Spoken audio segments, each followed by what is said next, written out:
My 32F, Fiancé, 34M, won't sign our prenup, which was initially agreed upon and drafted 2 years ago. Update at the end. I have been with my fiancé for almost 5 years, engaged for 1.5 years. We're an interracial couple, me being from Canada and he from India. I finally have a triple-figure net worth, half of which I've made since we started dating. He has only a few thousand in savings. Since our relationship, we have always had similar incomes, with him currently making more. I am generally safer with my money, and he has lost a lot of his in poor investments. He has always planned to bring over his parents from India, who I met there recently, to live with us or nearby. I was uncomfortable with this idea initially, early on in our relationship. After meeting them, I feel more flexible about this, because we all got along fine while staying at their house for a few weeks. We all realize that I will be the one to pay the down payment for our first home, as I am the only one with savings. I will likely be equally financially responsible for his parents because he can't afford to provide for them by himself, and their only wealth is their house, which they intend to keep. 2 years ago, pre-engagement, I told my then boyfriend that I'd like us to have a cohabitation agreement because we were coming up to 2 years living together. This would also act as our prenup if we were to get married. I asked him if he'd be ok with that. He said yes. I included him in the drafts since he didn't want to get his own lawyer. When I gave the contract to him to read and sign, he wouldn't sign. Fast forward 2 years and it still isn't signed. I have tried explaining how it's important for me to protect myself, especially since I will be contributing the most financially to provide for us all. I am happy for him to get a lawyer and make amendments. I just want to know that in the worst case scenario, I won't continue to be financially responsible for all of them or lose more than my fair share because he cannot support his parents. He knows I have witnessed many divorces, including my own parents. I'm a realist and want to be responsible. He feels like I don't trust him and that I must not truly love him if I'm thinking of finances.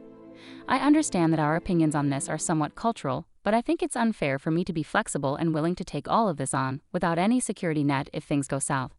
I was very resentful and anxious after the few failed attempts I made at having him sign/discussing it. I always left the conversations feeling selfish and immoral. I eventually gave up and have tried to let it go. We're 2 months away from our wedding now, and some of this worry and resentment is resurfacing. What will you suggest doing in this situation? He is otherwise a wonderful, kind man, and I do love him. UPDATED. Wow, I did not expect so many responses. Thank you. To clarify, we do currently split everything 50/50ths and would continue to do so. The exception being the down payment and any potential costs he and his parents can't cover, which I know is unfair. But his argument is that we would save on childcare. Yes, he sends part of his salary home to his parents. His parents would rent out part of their house in India and keep the other half. They could contribute this, but it still won't convert to much here. They both intend on getting part-time jobs here. Ideally, they would be in an in-law suite or duplex. I have made it clear that I don't want to share the same 4 walls when they are healthy enough to look after themselves. But who knows what we'll be able to afford? Prices in our city are insane. Yes, I meant 6-figure net worth. They are not as traditional as most families in India. They ensured their daughters received the exact same education as my partner, and they have similar jobs there. He's very generous when he can be. He funded our trip to India. I am aware that at this point, the cohab/prenup would likely be considered invalid anyway because signing dates are so different, and we're too close to the wedding. I don't know what else to do in that regard. In my province, he is already entitled to half of what I've made during our relationship, simply because we've lived together for 2 years. I didn't know about this until 1.5 years in, hence the request for a cohab agreement at the time. If he had signed on time, I would have been protected in time.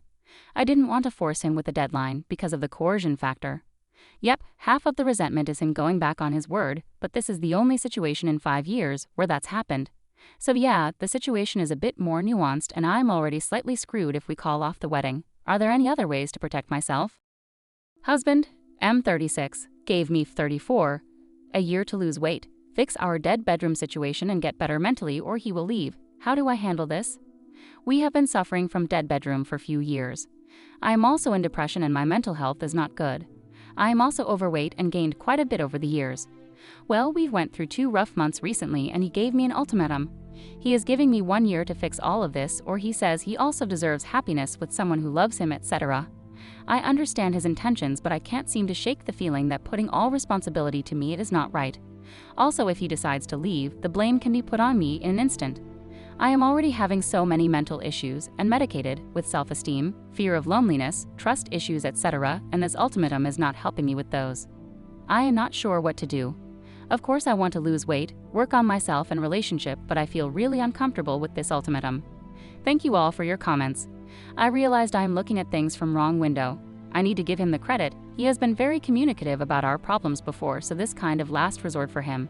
I genuinely believe he wants to give us a second shot and not mean this as a threat. So now the ball is in my court, and I need to get up and do something about it.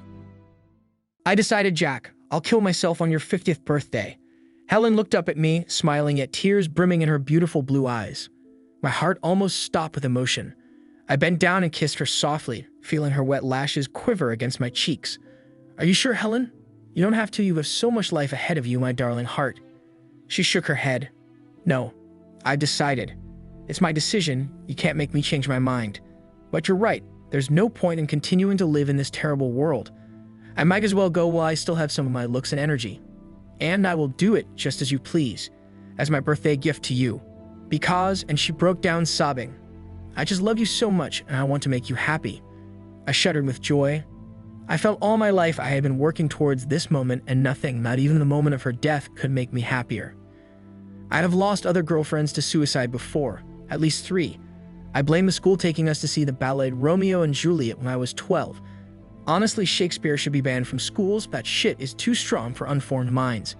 While my classmates were sniggering about the outline of Romeo's bulging balls in his beige ballet tights, I was mesmerized by the vision of Juliet, raising herself on her knees and plunging the dagger in her heart. The blood, oh, the blood pouring off stage. The producer must have gone overboard. There was so much blood, and I wanted to kneel and lap up every drop. I wanted beautiful girls to kill themselves, to bring them to a state where the agony of death was trivial compared to the pain of being alive. My first success was Lisa. Frankly, it was too easy. Actually, a kindness to her. Amazing the low self-esteem so many girls have. What happens to them? She was a pretty, intelligent girl, and yet her self-esteem was lower than hell's basement. I remember the desperate look in her eyes and that beam of pure gratitude when she realized I, a man, was seriously interested in her. She killed herself 6 months after we started dating, unable to resist my stream of negativity about her looks and the threat of me leaving her. She took the coward's way out, like most women, by overdosing on pills and booze. I wanted agony. As I grew older, I added environmental and genetic anxiety to the obvious negging about physical looks.